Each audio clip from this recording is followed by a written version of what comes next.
Hey guys, welcome to stock info. आज हम बात करेंगे रिलायंस पावर के स्टॉक के बारे में।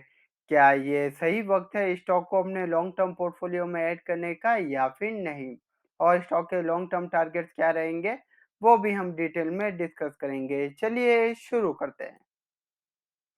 इस कंपनी की बात की जाए तो ये कंपनी पावर जनरेट करती है और ट्रांसमिशन का भी काम करती है, जिससे हमारी एनर्जी नीड्स पूरी हो सके। अगर इस कंपनी की बात की जाए तो ये सिर्फ थर्मल पावर प्लांट से एनर्जी जनरेट नहीं करती। ये कंपनी सोलर और विंड मिल्स के सेक्टर में भी काम करती है, जिससे रिन्यूएबल एनर्जी जनरेट होती है। आप देख सकते हैं कि इन नियर फ्यूचर जो रिन्यूएबल एनर्जी रहेगी उसकी डिमांड बहुत ज़्यादा रहेगी, तो ये कंपनी उस फील्ड में भी काम कर रही है। एक बार इस कंपनी के फाइनेंशियल फंडामेंटल देख लेते हैं कि पिछले कुछ सालों में इस कंपनी ने कैसे परफॉर्म किया है। रिवेन्यू की बात की जाए तो पिछले साल के मुकाबले आपको इस कंपनी का रिवेन्यू इंक्रीज होता हुआ दिखाई देगा। 2020 में इस कंपनी का रिवेन्यू था 8,200 करोड़ के आसपास और 2021 में है 8,420 करोड़ रुपीस। प्रॉफिट की बात की जाए तो ये कंपनी एक लॉस टू प्रॉफिट कंपनी है। 2020 में इस कंपनी को लॉस हुआ था 4,077 करोड़ और 2021 में इस कंपनी का प्रॉफिट है 229 करोड़ रुपीस। तो गाइस, ये कंपनी एक लॉस मेकिंग से प्रॉफिट मेकिंग कंपनी बन रही है। लॉन्ग टर्म डेब्ट की बात की जाए तो इस कंपनी का लॉन्ग टर्म डेब्ट आपको फॉल होता हुआ दिखाई देगा। 2020 में इस कंपनी का लॉन्ग टर्म डेब्ट था 19,861 करोड़ और 2021 में 16,831 करोड़ रुपीस। तो गाइस, इससे ही हमको पता चल रहा है कि कंपनी की फाइनेंशियल कंडीशन आपको थोड़ी सी इंप्रूव होती हुई दिखाई देगी। अगर मार्केट शेयर की बात की जाए पिछले 5 सालों में, तो इस कंपनी का मार्केट शेयर आपको शार्पली फॉल होता हुआ दिखाई देगा 7.68% टू 4.71%। गाइस, जो न्यू एज स्टार्टअप है इस कंपनी को टफ कंपटीशन दे रहे हैं, जिसकी वजह से आपको इस कंपनी के मार्केट शेयर में भी एक फॉल आता हुआ दिखाई देगा।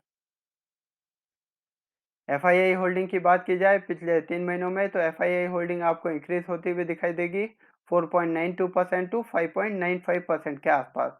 गाइस, जो फॉरेन इन्वेस्टर है तो वो भी बहुत ज़्यादा इंटरेस्टेड है इस कंपनी में। इन नियर फ्यूचर उनको उम्मीद है कि स्टॉक के प्राइस राइज कर सकते हैं, तो स्टॉक को अपनी वॉच लिस्ट में ज़रूर रखिएगा।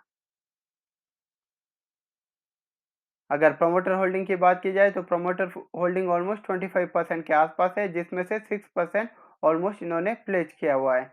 गाइस, प्लेज का मतलब है कि कंपनी ने अपने स्टॉक गिरवी रखे हुए हैं, जिसके अगेंस्ट उन्होंने लोन लिया है फॉर अदर पर्पस।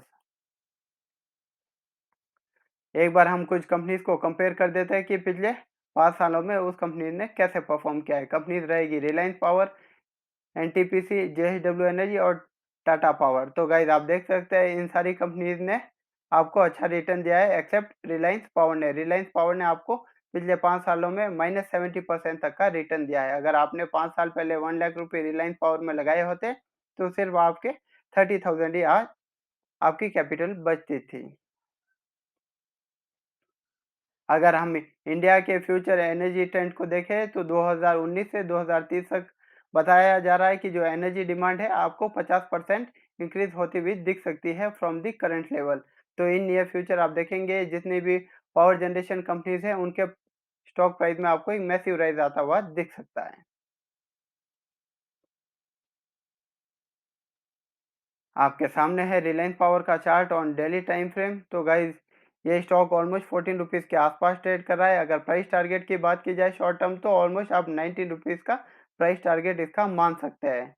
तो गाइज, जो लोग आपको सीधा 1000 या 500 का स्टॉक का टारगेट बताते हैं तो ऐसे लोगों से दूर रहिए। उनको खुद को भी पता नहीं होता कि स्टॉक कैसे बिहेव कर रहा है। तो गाइज, जो इसका 52 वीक है अभी, इसको ही हम अपना प्राइस टारगेट मान के चलेंगे। अगर ये एक बार 90 रुपीज़ को क्रॉस करता है तो इसके बाद हम स्टॉक में और अपसाइड मूवमेंट आता हुआ देख सकते हैं।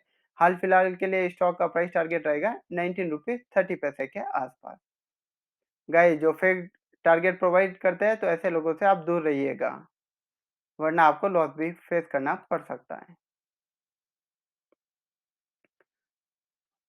तो गाइस, इस कंपनी ने पैसे रेज करने के लिए जितनी भी अपनी हिस्सेदारी है 6% के आसपास उन्होंने गिरवी रख दी है, जिसके आगे उनको लोन मिले हैं, जिससे ये कंपनी अपनी वर्किंग कैपिटल को भी मैनेज कर रही है। आप कोई भी स्टॉक परचेज़ करें उससे पहले खुद की रिसर्च कीजिए, एनालिसिस कीजिए, अपने फाइनेंशियल एडवाइज़र से बात करके किसी स्टॉक में निवेश कीजिएगा। गाइस जो आपको लॉस मेकिंग कंपनी के स्टॉक सजेस्ट करते हैं तो ऐसे लोगों से दूर रहिए, वरना आपको बहुत ज़्यादा लॉस फेस करना पड़ सकता है इन नियर फ्यूचर।